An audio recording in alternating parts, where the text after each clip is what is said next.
First clue natin, naging flight attendant bago mag-showbiz. Alam ko na kung sino to. Kasi, wait, meron akong kausap recently at pinag-usapan namin na siya ay dating flight attendant.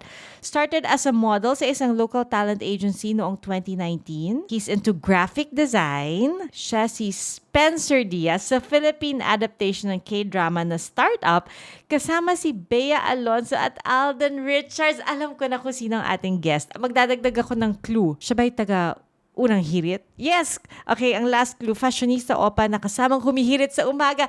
Surprise guest! I'm guessing, Kaloy Tingkungko. Is that you? Reveal ko na ba? Parang Yes! wala Reveal mo na!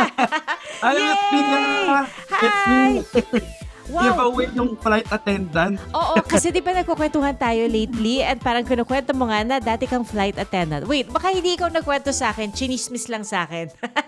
It's either me or si Miss Mav Gonzalez. Kasi si Mav she used to be once my passenger sa isang flight ko. Wow, talaga? Naalala mo yon?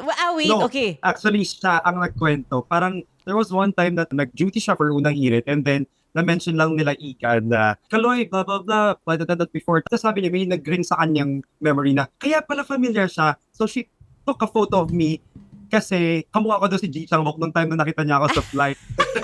Uy, grabe, small world naman yan. I'm sure, kaya siya may photo. Kasi, syempre, nakyutan siya sa'yo. Ang cute mo naman kasi, di ba? Thank you.